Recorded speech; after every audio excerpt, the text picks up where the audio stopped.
വേണ്ടി അബ്രഹാം പറഞ്ഞു, എൻ്റെ സഹോദരപുത്രനെ രക്ഷിക്കുന്നതിനെ കുറിച്ച് ഓർത്ത് ആ യാഗപീഠത്തിൻ്റെ മുമ്പിൽ നിന്ന് ആര് പ്രാർത്ഥിച്ചു? അവിടെയാണ് ഞാൻ പറഞ്ഞത്, അബ്രഹാം പ്രാർത്ഥിച്ച പ്രാർത്ഥന എന്താ? യാഗപീഠത്തിൻ്റെ മുമ്പിൽ നിന്ന് പ്രാർത്ഥിച്ചു, ദൈവമേ, ഞാൻ ഈ 3 പുരുഷന്മാരെ കണ്ടപ്പോൾ എങ്ങനെയാണ് കുനിഞ്ഞ് അവരെ സ്വീകരിച്ചതുപോലെ എൻ്റെ സഹോദരപുത്രനായ ലോത്തും ആരെ സ്വീകരിക്കണം? ഇവരെ സ്വീകരിക്കണം. നിങ്ങൾ ശ്രദ്ധിച്ചാൽ അറിയാം, വേദപുസ്തകം പറയുന്നത് അബ്രഹാം ഈ പ്രാർത്ഥന കഴിഞ്ഞതിന് ശേഷം വീട്ടിലേക്ക് പോയി. സോദോമിലേക്ക് 2 പുരുഷന്മാരെത്തി. അവരിങ്ങനെ നോക്കിയപ്പോൾ ലോത്ത് നിൽക്കുന്നതിന് മുമ്പിലൂടെ ഈ 2 പുരുഷന്മാർ പോയി. അവരെ കണ്ടപ്പോൾ തന്നെ ലോത്ത് ഓടിച്ചെന്നു. നിങ്ങൾ ശ്രദ്ധിച്ചാൽ അറിയാം, അബ്രഹാമിൽ നിന്ന് കണ്ടുപഠിച്ച ഒരു അനുഭവം ലോത്തിന്റെ ജീവിതത്തിൽ വന്നു. ലോത്ത് നേരെ എങ്ങോട്ട് ചെയ്തു? അബ്രഹാമിന്റെ പ്രാർത്ഥനയുടെ ശക്തിയാണെന്നാണ് ഞാൻ വിശ്വസിക്കുന്നത്. അബ്രഹാമിന്റെ പ്രാർത്ഥനയുടെ ശക്തിയാണ് ലോത്തിന് അതുവഴി പോയ ആ 2 പുരുഷന്മാരെ കണ്ടപ്പോൾ അവരിൽ ദിവ്യ വെളിച്ചമുണ്ട് എന്ന് തോന്നുകയും ലോത്ത് ഓടിച്ചെന്ന ആ 2 പുരുഷന്മാരെ സ്വീകരിക്കുകയും ചെയ്തു. അവിടെ ചെന്നിട്ട് പറഞ്ഞു, നീ വരണം. അപ്പോൾ ലോത്തിൻ്റെ അവരെന്താ പറഞ്ഞത്? പുരുഷന്മാര്, ഞങ്ങൾ ഈ വഴിവക്കിൽ താമസിച്ചിട്ട് എന്താണെന്ന് അറിയാൻ വേണ്ടി വന്നതാണ്. അവിടെ വെച്ചും പറഞ്ഞില്ല എന്തിനാ വന്നതെന്ന്. ഈ വഴിവക്കിൽ താമസിക്കാൻ വേണ്ടി വന്നതാണെന്ന് മാത്രമാണ്. എങ്കിലും ഞാൻ വിളിക്കുന്നു, എൻ്റെ ഭവനത്തിൽ വരണമെന്ന് ആര് പറഞ്ഞു? ലോത്ത് പറഞ്ഞു. വീണ്ടും വീണ്ടും നിർബന്ധിച്ചപ്പോൾ ലോത്തിൻ്റെ ഭവനത്തിലേക്ക് ആര് വന്നു? ഈ പുരുഷന്മാർ വന്നു. ഈ സത്യം എന്താണെന്നറിയാമോ? അവർ വെളിയിൽ നിന്നുകൊണ്ട് എങ്ങനെയാണ് ലോത്തെന്നറിയാനും എങ്ങനെയാണ് ഈ ജനസമൂഹം എന്നറിയാനുമാണ് വന്നത്. പക്ഷേ ഇപ്പോൾ ആ പുരുഷന്മാർ 2 പേരും അതുവഴി പോയപ്പോൾ സത്യത്തിൽ ഞാൻ ചിലപ്പം ചിന്തിച്ചത് എന്താണെന്നറിയാവോ? 2 തലത്തിലാണ്. അതിൻ്റെ വേദപുസ്തകത്തിൽ എനിക്ക് പൂർണ്ണമായ ഇൻ്റർപ്രിട്ടേഷൻ കണ്ടുപിടിക്കാൻ പറ്റിയില്ല. അബ്രഹാമിൻ്റെ ഭവനത്തിൽ വന്നപ്പോൾ അവർ 3 ദൂതന്മാരെന്ന രീതിയിലാണ് കാണുന്നതെങ്കിൽ, ഈ ലോത്തിൻ്റെ സ്ഥലത്ത് വരുമ്പോൾ 2 പുരുഷന്മാരായിട്ടാണ് നമ്മൾ വായിച്ചാൽ അറിയാം. പക്ഷെ അതിനെ 2നും ഒരുപോലൊക്കെ തന്നെയാണ് വേദപുസ്തകത്തിൻ്റെ ചരിത്രം പഠിക്കുമ്പോൾ. അവിടെയും പുരുഷന്മാരെന്നും ഇവിടെയും പുരുഷന്മാരെന്നാണ് പറയുന്നത്. പക്ഷേ അബ്രഹാമിനെ കുറിച്ചുള്ള പൗരസ്ത്യ പിതാക്കന്മാരുടെ ഭവനത്തിൽ വന്നതിനെക്കുറിച്ച് പറയുമ്പോൾ അവർ 3 ദൂതന്മാരെന്നാണ് പറയുന്നത്. പക്ഷേ അവിടെ ചെന്നപ്പോൾ അതെന്തായിരിക്കുന്നത്? 2 പുരുഷന്മാർ. അതായത് സോദോമിലെ ദേശം എങ്ങനെയുള്ളതാണ്? അവരുടെ സ്വഭാവം അതായത് അധാർമികപരമായ ജീവിതമാണ്. സോദോം ദേശത്തിൻ്റെ പ്രത്യേകത എന്താ? അവർ പുരുഷനോട് പുരുഷൻ അല്ലെങ്കിൽ കാമാസക്തിയിൽ ജീവിക്കുന്നവരും അങ്ങനെയുള്ള സന്തോഷത്തിൽ ജീവിക്കുന്നവരാണ്. ഈ 2 പുരുഷന്മാരെ കണ്ടപ്പോൾ അവിടെയാണ് അവരുടെ മാനസാന്തരത്തെക്കുറിച്ച് ദൈവം ചിന്തിച്ചത്. ഈ 2 പുരുഷന്മാരെ കണ്ടപ്പോൾ അവരുടെ മനസ്സ്, സോദോമിലെ മനസ്സ് എങ്ങനായി മാറി? കാമാസക്തിയിലേക്ക് മാറി. അവിടെയാണ് നിങ്ങൾ ശ്രദ്ധിച്ചാൽ അറിയാം, ആ പുരുഷന്മാരെ കണ്ടപ്പോൾ അവരുടെ ഭവനത്തിലേക്ക് കയറി വരാനായിട്ട് ശ്രമിക്കുന്നുണ്ട്. ഞാനിവിടെ പറയാൻ ശ്രമിച്ച ഒരു കാര്യം, അതായത് ആ പുരുഷന്മാരെ കണ്ടപ്പോൾ അബ്രഹാമിൽ നിന്ന് കണ്ടുപഠിച്ച ദൈവ സ്വഭാവം ലോത്തിനുണ്ടായി. അത് നമ്മൾ ആദ്യം പഠിക്കണം. അബ്രഹാമിൽ നിന്ന് പഠിച്ചിട്ടുള്ള അല്ലെങ്കിൽ അബ്രഹാമിൻ്റെ പ്രാർത്ഥനയിലൂടെ ലോത്തിന് ലഭിച്ച അനുഗ്രഹം എന്താണെന്ന് ചോദിച്ചാൽ, ആ വന്നിരിക്കുന്നവരെ സ്വീകരിക്കാനുള്ള മനോഭാവത്തിലേക്ക് അബ്രഹാം അല്ലെങ്കിൽ ലോത്ത് മാറി. എന്നാൽ നിങ്ങൾ ശ്രദ്ധിച്ചാൽ അറിയാം, നമ്മുടെയൊക്കെ ജീവിതത്തിൽ കുറവുകളുണ്ടാകാം. പക്ഷേ ദൈവസന്നിധിയിലെ ദൂതന്മാരെ കണ്ടപ്പോൾ ആ കുറവുകളിൽ നിന്ന് നമ്മളൊന്ന് മാറുകയാണ്. മനസ്സിലായി? ലോത്തിൻ്റെ ജീവിതത്തിൽ കുറവുകളുണ്ടാകാം.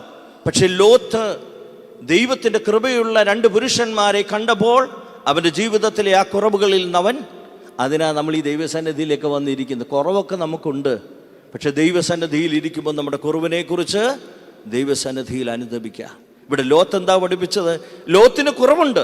സോദോമിലെ സമൂഹത്തിൻ്റെ ബന്ധങ്ങളിലേക്കൊക്കെ പോയി പ്രാർത്ഥനാ മുറി ഇല്ലാതെ അല്ലെങ്കിൽ ആരാധനാലയം സ്ഥാപിക്കാതെ താൻ തൻ്റെ ജീവിതത്തിലൊക്കെയാ. പക്ഷേ ഇപ്പോൾ എന്ത് സംഭവിച്ചു? 2 ദൂതന്മാരെ കണ്ടപ്പോൾ അവൻ്റെ മനസ്സ് ദൈവാരാധനയിലേക്ക് ഉയർന്നു. അതുകൊണ്ട് നമ്മളൊക്കെ പള്ളിയിൽ വന്നിരിക്കുമ്പോൾ നിങ്ങൾ ശ്രദ്ധിക്കേണ്ടത്, നമ്മളെല്ലാം കുറവുള്ളവരാ, നമ്മളൊക്കെ ബലഹീനരാണ്. പക്ഷെ ദൈവസന്നിധിയിൽ ഇരിക്കുമ്പോൾ ലോത്തിനെ പോലെയാണ്. ആ പുരുഷന്മാരെ തിരിച്ചറിഞ്ഞ് ഞാൻ ദൈവത്തിൻ്റെ ബന്ധത്തിൽ ഇരിക്കുന്നു എന്നുള്ള അറിവിലേക്ക് വരികയാണ്.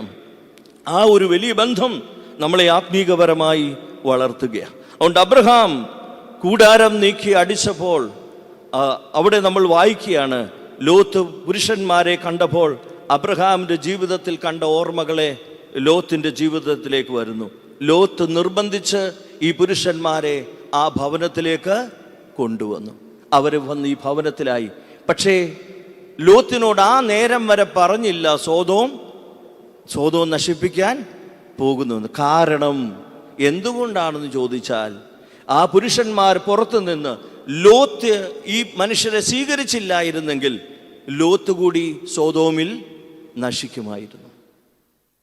ദൈവത്തിൻ്റെ കൃപയുള്ള ഒരാൾ ദൈവത്തിൻ്റെ രണ്ട് പുരുഷന്മാരെ കാണുമ്പോൾ അവൻ്റെ മനസ്സിന് ദൈവാരാധനയുടെ അംശം ലഭിച്ചാൽ നല്ലതെന്ന് വിചാരിച്ചുകൊണ്ടാണ് ആ രണ്ട് പുരുഷന്മാർ, അതുകൊണ്ടാണ് അവർ പറഞ്ഞത് ഞങ്ങൾ അവിടം വരെ പോകട്ടെ, അവരുടെ നിലവിളി എന്താണെന്ന് കേൾക്കട്ടെ, അത് കഴിഞ്ഞതിന് ശേഷം സോതോമിൻ്റെ നാശത്തെക്കുറിച്ച് ചിന്തിക്കുകയുള്ളൂ. അവിടെ അബ്രഹാമിൻ്റെ പ്രാർത്ഥന കൊണ്ട് ലോത്ത് ഈ രണ്ട് ദൂതന്മാരെ സ്വീകരിച്ച് ഭവനത്തിൽ വന്നതുകൊണ്ട് എന്ത് സംഭവിച്ചു എന്ന് ചോദിച്ചാൽ, വഴിവക്കിൽ നിന്നുകൊണ്ട് പഠിച്ച് ദൂതന്മാർ ഈ സോതോമിനെ നശിപ്പിക്കാൻ വന്നതെങ്കിലും ലോത്തിൻ്റെ മാതൃക കണ്ടപ്പോൾ ആ പ്രയാസത്തിൽ നിന്ന് അവർ മാറി അകത്ത് വന്നു.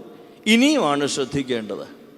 അപ്പോഴത്തേന് ആ സോതോമിലുള്ള ഒരു സമൂഹം മുഴുവനും കൂടി ഇറങ്ങി വന്ന് ലോത്തിൻ്റെ ഭവനത്തിൽ വന്നിട്ട് പറഞ്ഞു, ഇന്നലെ വൈകുന്നേരത്ത് ഇവിടെ കണ്ട ആ രണ്ട് പുരുഷന്മാരെ ഞങ്ങൾക്ക് വിട്ടുതരണം, ഞങ്ങൾക്ക് ചില സന്തോഷങ്ങളിലേക്ക് അവരുടെ കൂടെ പോകണം. അപ്പോൾ ആ ലോത്ത് പറയുന്ന മനോഹരമായൊരു വാക്കാണ് എന്നെ ഇഷ്ടപ്പെടുത്തിയത്. ലോത്ത് പറയുകയാണ്, അവർ വഴിവെക്കിൽ നിൽക്കാതിരുന്നത് ഈ സമൂഹം മ്ലേച്ഛതയുള്ളതാണെന്നറിയാം. ഈ മ്ലേച്ഛതയുള്ള സമൂഹത്തിൽ ജീവിക്കാതിരിക്കാൻ വേണ്ടിയാണ് അവർ എൻ്റെ ഭവനത്തെ വിളിച്ചപ്പോൾ വന്നത്.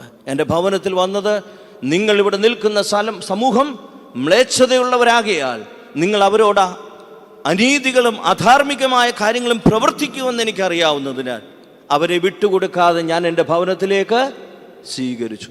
ഇനിയും ലോത്ത് പറയുന്നൊരു വാക്ക് നിങ്ങൾ ശ്രദ്ധിച്ചാലറിയാം. നമ്മൾ ഇടയ്ക്കിടയ്ക്ക് പറഞ്ഞു ലോത്ത് ഇച്ചിരി മോശമാണെന്ന്. പക്ഷേ ലോത്ത് പറഞ്ഞൊരു മനോഹരമായ വാക്കുണ്ട്. എന്താണെന്നറിയാമോ? പുരുഷൻ തൊടാത്ത രണ്ട് പെൺകുട്ടികൾ എൻ്റെ ഭവനത്തിലുണ്ട്.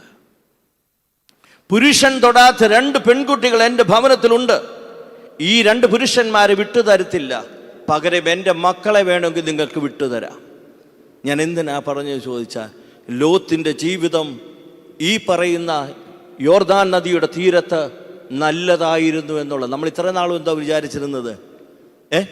ലോത്തിൻ്റെ ജീവിതം മോശമായിരുന്നു. പക്ഷേ ലോത്ത് പറയുന്ന വാക്കിൽ നിന്ന് നിങ്ങൾ ശ്രദ്ധിച്ചാൽ അറിയാം, ഒരു പുരുഷൻ തൊടാത്ത രണ്ട് പെൺകുട്ടികൾ എൻ്റെ ഭവനത്തിലുണ്ട്.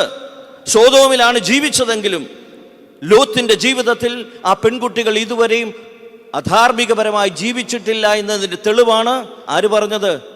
ലോത്ത് പറഞ്ഞു. അല്ലേ പറയാൻ പറ്റുമോ? ലോത്ത് പറയാണ് പുരുഷൻ, അതും ദൈവത്തിൻ്റെ ദൂതന്മാരോട് പറഞ്ഞ കള്ളമാണെങ്കിൽ പറ്റുമോ? ദൈവത്തിൻ്റെ ദൂതന്മാരായ രണ്ട് പുരുഷന്മാരോട് പറയുകയാണ്, പുരുഷൻ തൊടാത്ത രണ്ട് പെൺകുട്ടികൾ എൻ്റെ കയ്യിലുണ്ട്, അവരെ വിട്ടുതരാം. ആരോടാ? സോതോമിലെ നിവാസികളോട്. പക്ഷെ നിങ്ങൾ ഈ പുരുഷന്മാരെ മാത്രം ചോദിക്കരുത്. ഈ ഒരു മഹത്തായ അറിവാണ് അവിടെ ലോത്ത് പഠിപ്പിക്കുന്നത്. അതുകൊണ്ട് നമ്മൾ പറഞ്ഞ ഭാഗങ്ങളൊക്കെ ശരിയായിരിക്കാം. ലോത്ത് കുറച്ചുകൂടി സോതോമിലേക്ക് കയറിപ്പോയി കാണും, അവൻ്റെ പ്രാർത്ഥനാ ജീവിതം കുറവായിരിക്കണം, ഇതെല്ലാം ശരിയാ. പക്ഷെ അവൻ്റെ ജീവിതത്തിൽ എവിടെയോ ഒരു പ്രാർത്ഥനയുടെ വെളിച്ചമുണ്ടായിരുന്നു. ആ പ്രാർത്ഥനയുടെ വെളിച്ചം നഷ്ടപ്പെടുത്തിയിട്ടില്ല എന്നുള്ളത് നമ്മൾ അറിയണം. അവിടെയാണ് തൻ്റെ അടുക്കൽ വന്നവർ ദൈവിക പ്രഭയുള്ളവരെന്ന് കണ്ട് ലോത്ത് തിരിച്ചറിഞ്ഞത്.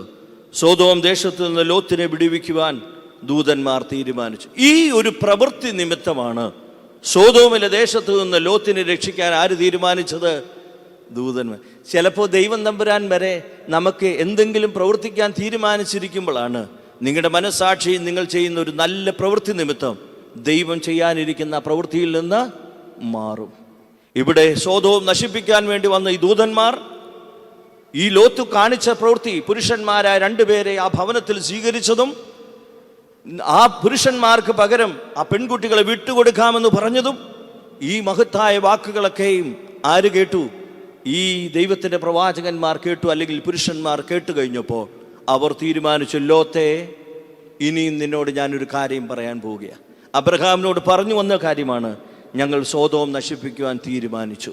കാരണം ഇവിടുത്തെ പുരുഷന്മാർ ഞങ്ങളെ വന്ന് ആക്രമിച്ചില്ലായിരുന്നെങ്കിൽ ഈ സോതോം തിരിച്ച് ശ്രദ്ധിക്കണം, ഈ പുരുഷന്മാർ വന്നിട്ട്, ഈ സോദോമിലെ നിവാസികൾ വന്നിട്ട് ഈ പുരുഷന്മാരെ ഇങ്ങനെയുള്ള അല്ലെങ്കിൽ അധാർമിക ജീവിതത്തിലേക്ക് വിളിച്ചില്ലായിരുന്നെങ്കിൽ സോദോം നശിക്കുവോ? ഇല്ല. അത് കാണാനില്ലേ വന്നു. വേദോത്സവത്തിൽ എന്താ പറയുക? അവിടെ എന്തു നടക്കുന്നു എന്ന് അറിഞ്ഞിട്ട് തീരുമാനിക്കാനാണ് ആര് വന്നത്?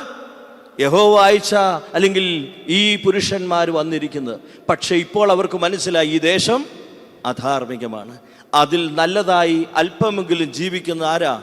ലോത്താണ്. അതുകൊണ്ട് ലോത്തിനോട് പറഞ്ഞു, സോദോം നശിപ്പിക്കാൻ പോകുന്നു. നിന്നെ മാത്രമായി രക്ഷിക്കണമെങ്കിൽ ഒരു കാര്യം ചെയ്യണം, വേഗത്തിൽ നീ ഇറങ്ങണം. ഇവിടെ നിന്ന് ഇറങ്ങണമെന്ന് വേഗത്തിൽ ആരോട് പറഞ്ഞു? ലോത്തിനോട് പറഞ്ഞു. ലോത്തിന് മനസ്സിലായി. അവിടെ ഈ സോദോം നിവാസികൾ വന്ന ഭവനത്തിൽ നിന്നപ്പോൾ അവരെ എല്ലാം അന്ധരാക്കി. ഈ പുരുഷന്മാരെ പിടിച്ചോണ്ട് പോകാൻ വേണ്ടി വന്നതാണ് അവർ. ഉടനെ അവരെ അന്ധരാക്കി